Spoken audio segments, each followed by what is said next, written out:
Welcome to our family. You remember our venerable house? Opulent and imperial, gazing proudly from its stoic perch above the moor. I lived all my years in that ancient, rumor-shadowed manor, fattened by decadence and luxury. And yet I began to tire of conventional extravagance. Singular, unsettling tales suggested the mansion itself was a gateway to some fabulous and unnameable power. With relic and ritual, I bent every effort towards the excavation and recovery of those long-buried secrets, exhausting what remained of our family fortune on swarthy workmen and sturdy shovels. At last, in the salt-soaked crags beneath the lowest foundations, we unearthed that damnable portal of antediluvian evil.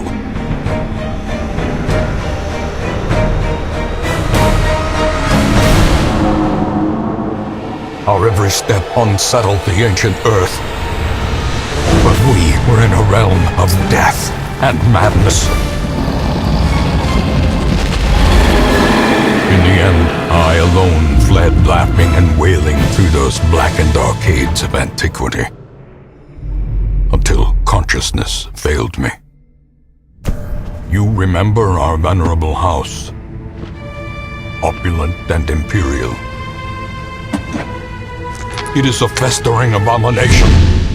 I beg you, return home, claim your birthright, and deliver our family from the ravenous, clutching shadows of the darkest dungeon. Hey everybody, this is Alzorath, and welcome to The Darkest Dungeon. This is a game by Red Hook Studios that I helped kickstart a while back, and I'm finally getting my hands on a copy of it. Yay. And I have played about 2 hours of the game just to get a hold of the controls. I meant to only play for about 30 minutes so I'd have time to record today. I have to apologize for a little bit of sniffling and stuff like that, because, well, I'm trying to not get sick, so that's going to be a thing. But anyway, Darkest Dungeon. It's a dungeon crawler that is very unforgiving and very roguelike. That's pretty much all I can really give on that. It's very hard. And yeah, I did a test run earlier. I already deleted the save of it 7 weeks in, and the vast majority of the people I had on my crew were dead. But we're going to go ahead and start a new one. We're going to have the little opening cinematic, and yeah, then we're going to go into the actual gameplay, and I'll cover how it plays, and we'll actually even do one mission in addition to that, because yeah, I have to explain a certain hub area as well. So let's go ahead and go in, and let's go ahead and name it Alzorath on the tubes. There we go. That will be my save, and there is no save scumming here. It automatically saves, so if you make a decision, it's that way forever. Yeah, you can totally screw yourself over. But here's a cinematic.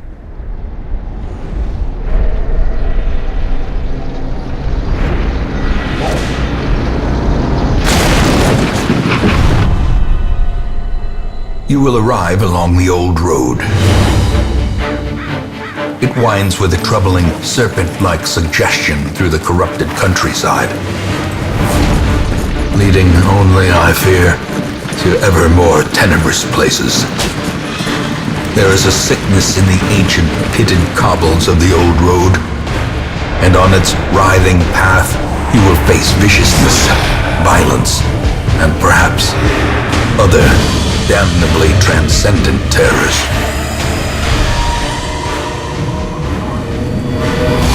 So steel yourself, and remember there can be no bravery without madness. The old road will take you to hell, but in that gaping abyss, we will find our redemption. So yeah, that's the introduction you get whenever you start a new game. Yeah, the entire game sets this atmosphere of insanity and, well, darkness, and it is very effective at it, and it works out quite well. You can And here's going to be the opening screen. We're going to be going through the tutorial first, and then I'll do one mission like I said. We have Ronald, and I believe the other guy's name is going to be Dismas. And actually, in my test run, Dismas has survived all kinds of stuff, but nobody else did, and that's a lot of everybody else's. We have their stats here. We got his hard noggin, quick reflexes. If you hover over it, it'll tell you the different effects it has. It's going to mean nothing to you right now, but as far as actually playing the game, you have your hub areas, which are called rooms, which is what we're in right now. You can move around it, and you can actually interact with some things whenever there's an interactive thing in the environment. Currently, there's not. We just have a highwayman and a crusader, and nothing in the way. We're going to go ahead and move on to the next room. We'll probably encounter a enemy in the road on the way there, and there is going to be voice acting. I'm going to talk over most of it, but it is really well done. I might include little snippets of it here and there, or be quiet for it whenever I'm actually recording episodes of this. This is just an introduction, a sort of preview for the game. The game is actually coming out on the 3rd, I believe, for early access. There's still things to be added. Now, as you can see, I'm moving around in this. This is because we have to move in the transition area between rooms, which is basically 4 little randomly generated areas, unless you have it scouted, which is something important later on. But yeah, you see he's starting to lose faith. If we actually go over here and look at his stats, he's taking damage. When it builds up to 100, you actually have a nervous breakdown of sorts. But here we have a Brigand Cutthroat. This is going to show off the combat for you. Lots of tutorial pop-ups. Wish there was a way to disable them for new games, but there's not. And here we have combat abilities. Each character has their own set of combat abilities, and it's very turn-based. So right now, I got the first turn with Dismas, so he's going to get the choice of actions. We got Grape Shot Blast, Take Aim. We can't pistol shoot because, well, it's out of range. Because as you can see by the little dots, the left dots are the position you have to be in to use the ability. The right dots are the position the enemy has to be in to use the ability against them. Since there's only one enemy, he's in the front row, so the 3 back rows I can't target, so I can't use pistol shot. But I can use open vein. Status effects are very important in this game, so he's going to go ahead and get some bleed. He's going to take some damage whenever it comes to his turn, and he's going to use an ability as well. Damage the Crusader. Thankfully, most damage is not permanent after you leave the dungeon, but most of your guys won't be leaving the dungeon. Let's go ahead and smite his butt. There we go. Surges as the enemy crumbles. Yeah, you get prizes for killing people, but the game is a lot more unforgiving than you would realize from this. We're actually bleeding as well. Yay, interactive objects. We've got the rebel camp right here. We can go up, and it'll give you an option.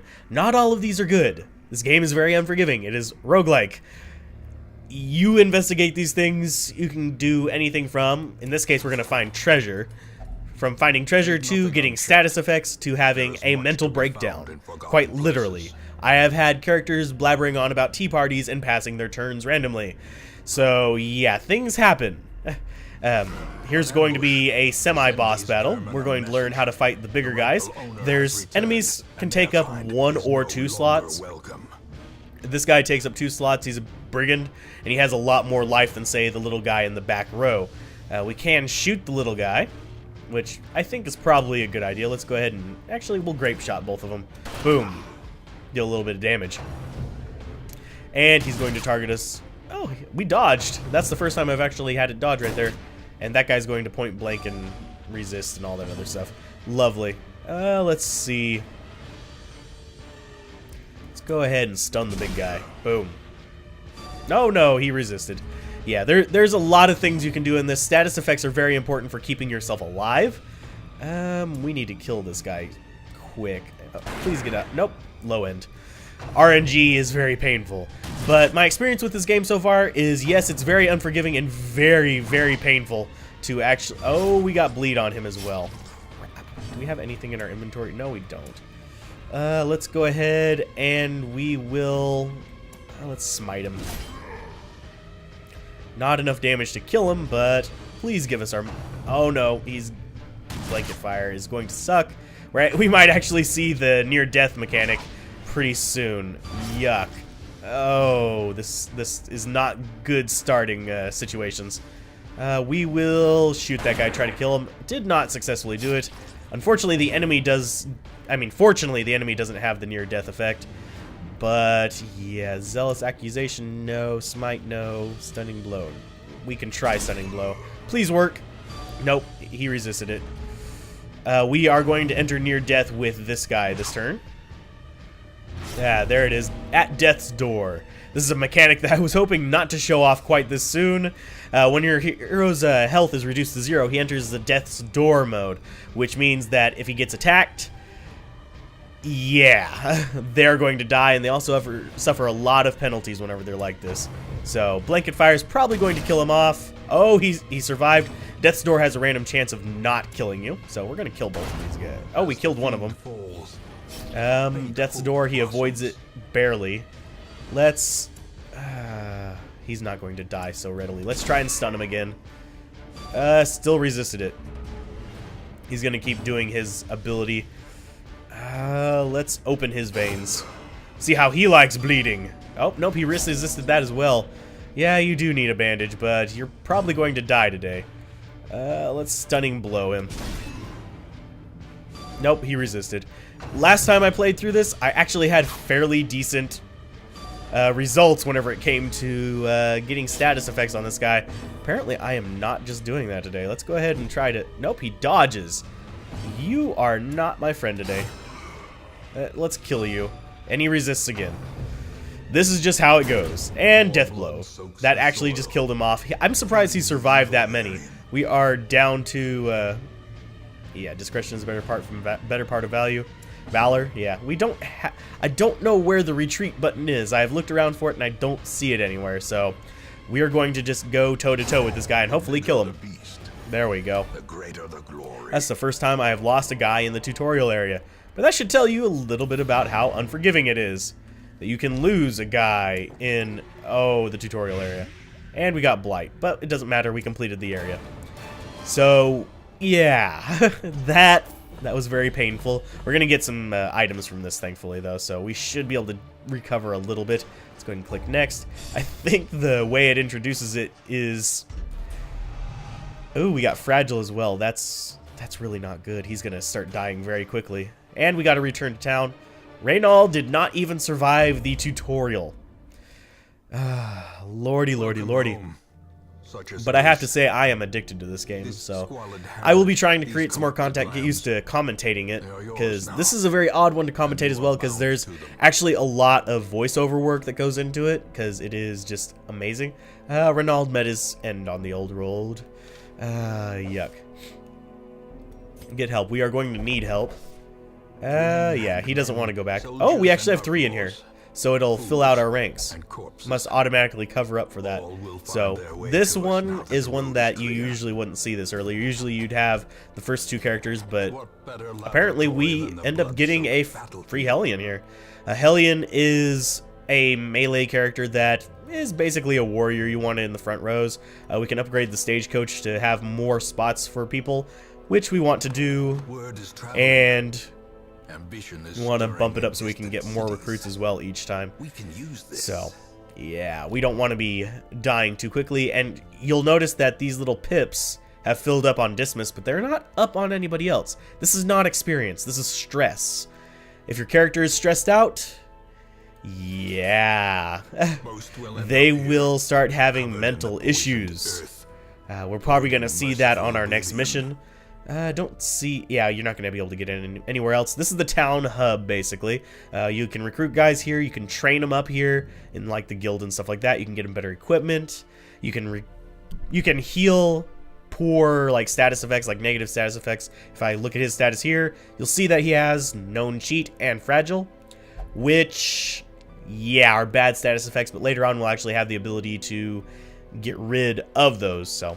For this next one, they want us to have 4 characters, because I have a feeling we're going to be losing most of them. Oh, sorry about the pause there. Had to cough. But we are going to go ahead and click Embark and go on our first mission, so I can show that off a little bit. And we'll actually start unlocking more stuff. As we do more quests, numbers here will increase, and we'll get more varieties of quests we can take.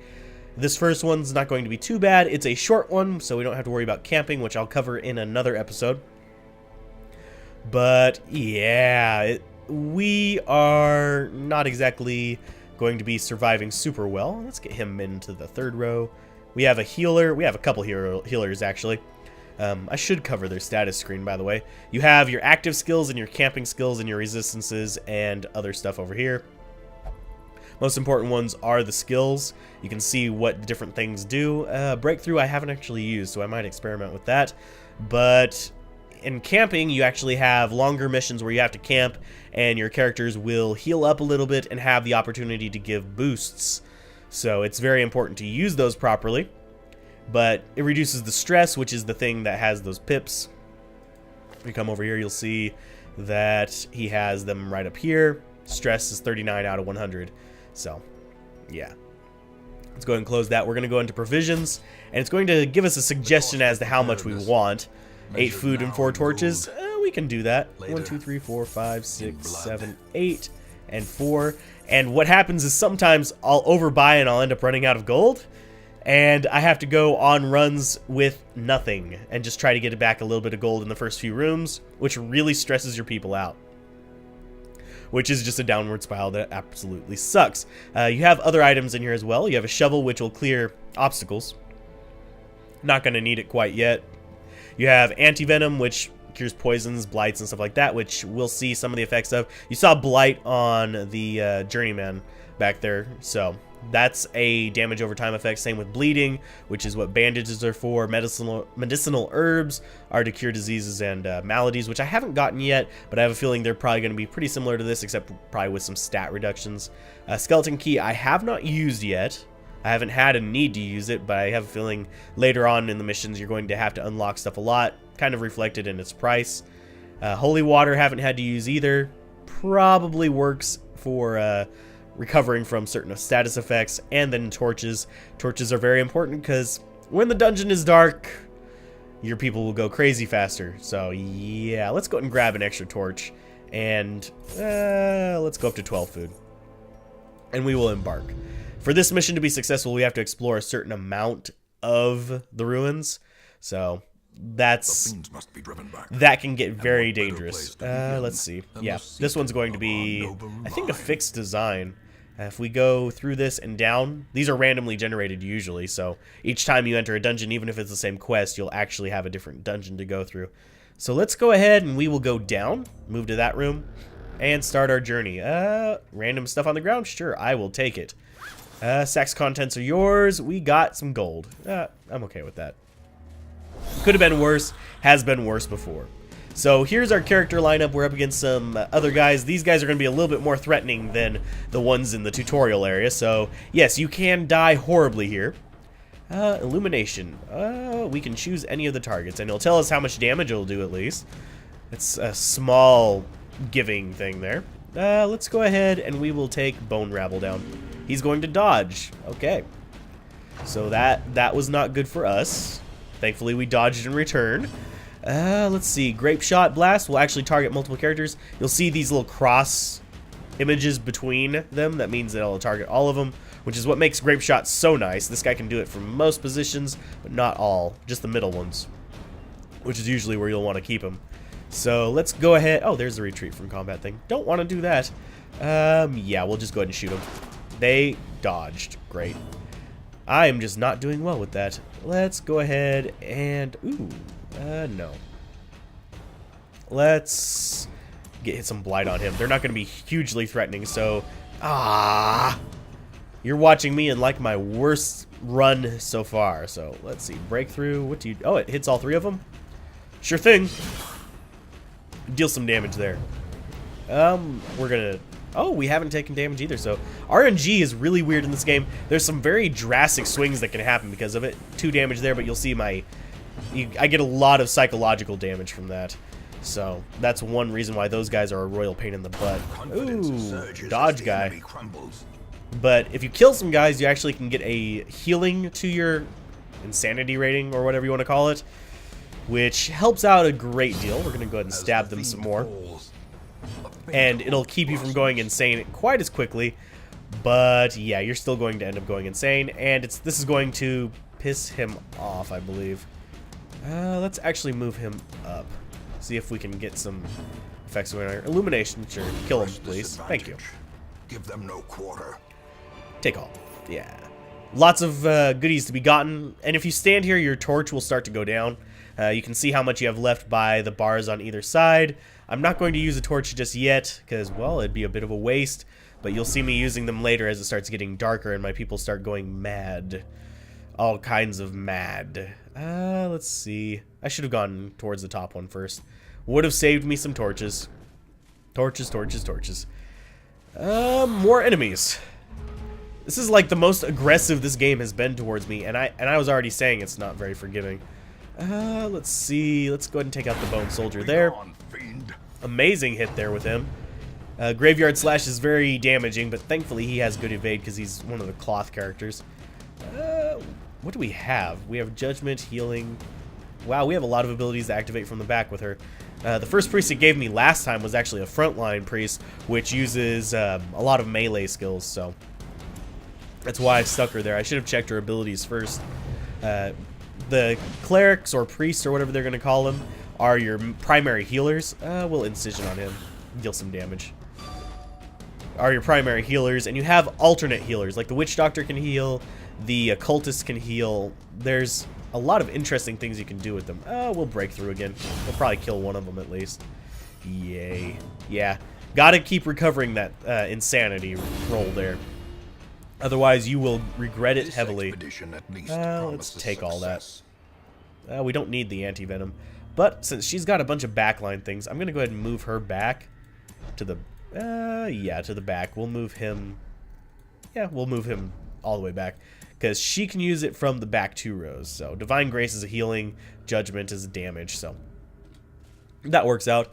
Now, for this, you actually want to choose who you're using on it. I'm going to go ahead and choose the Plague Doctor and use that because it changes what you can get by how intelligent they are at some cases. So at least it seems like it. Maybe I'm just being paranoid.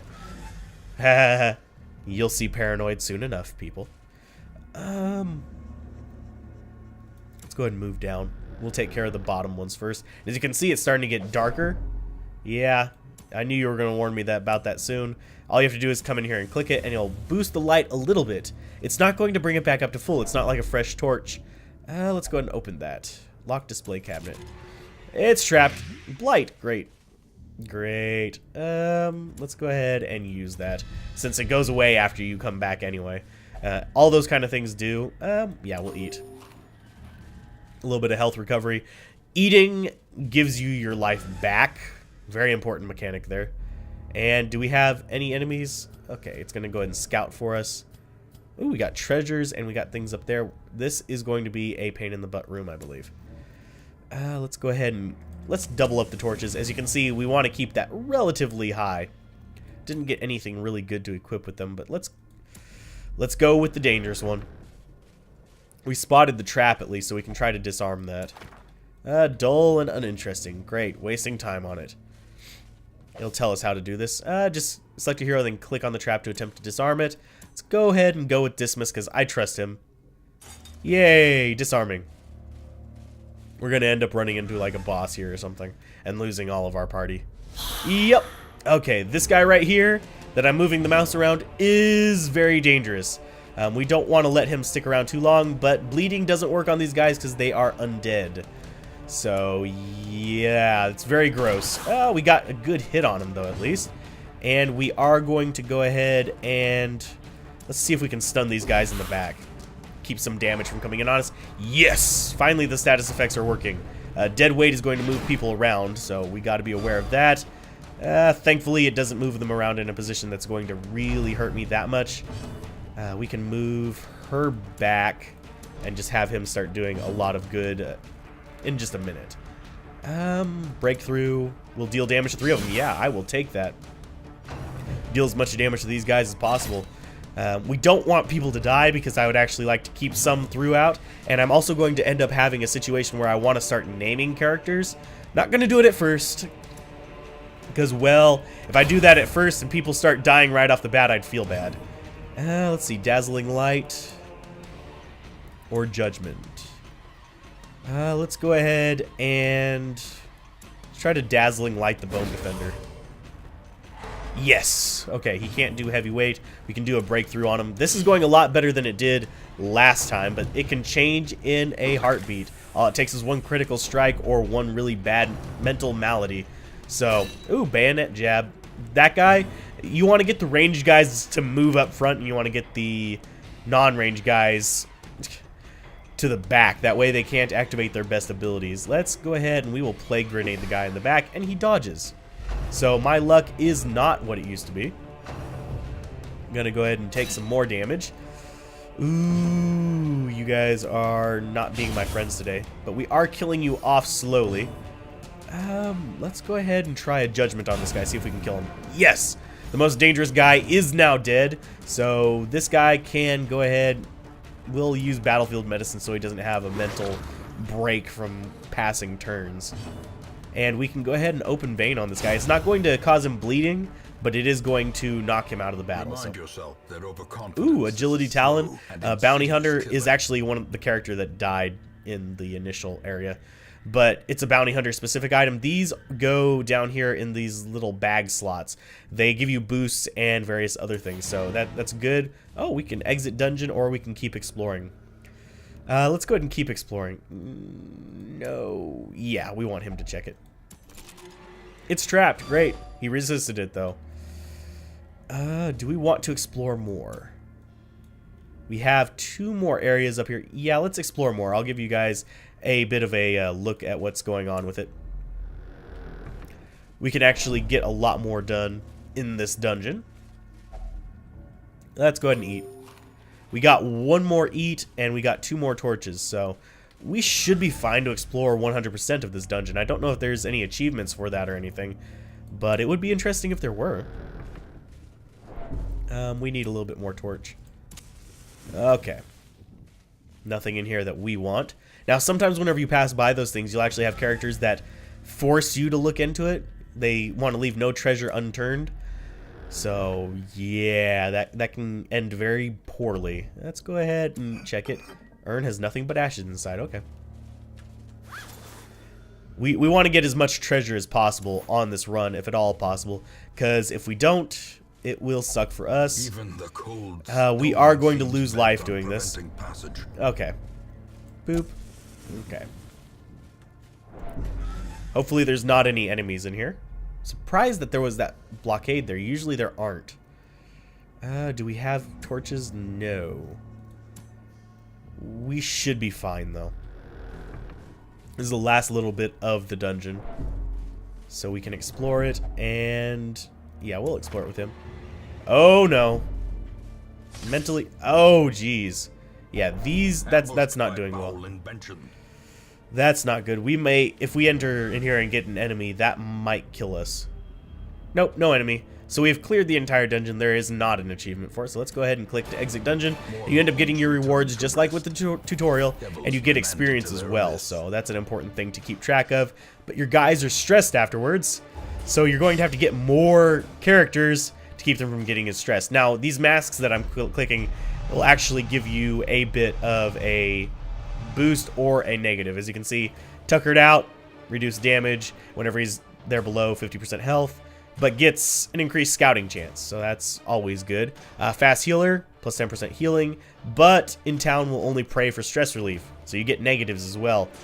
Slayer of Eldritch, not really pertinent yet, but it will come in later. And Nymphomania gets increased stress heal from a brothel. Yes. To heal stress, you can go to a brothel. You can go to church. Yeah, I get it. I unlocked more stuff. Tavern, Abbey, and yeah, they leveled up to 1. So, level 1 is better than level 0, I guess. But they're still not that good. Most of the achievements for levels are only level 6. So, I don't imagine the level cap being exactly useful for us. Here we can go to the stagecoach and see what else we have as far as characters. Occultists are okay. Crusaders are good frontliners. And Vestals are, well, the priest that I was talking about before. You can recruit up to whatever you have room for in here. Currently we have room for 11, and we can get 3 heroes each turn. Last time I made the mistake of letting us get 4 heroes a turn, but didn't increase my barracks, so I ended up with just very short-staffed as far as explorers go. But if you guys enjoyed this, be sure to like, comment, subscribe, and I will see you guys next time when we will try to actually explore more of the quests. And yeah, if you guys would like me to do a proper review of this, I would gladly do that. Of course, I'm going to be wasting so much time in this game. I'm not going to be talking through a lot of it, but yeah, keep gaming, have fun, peace out. This has been Alzorath, and I'll see you guys next time on The Darkest Dungeon. Bye.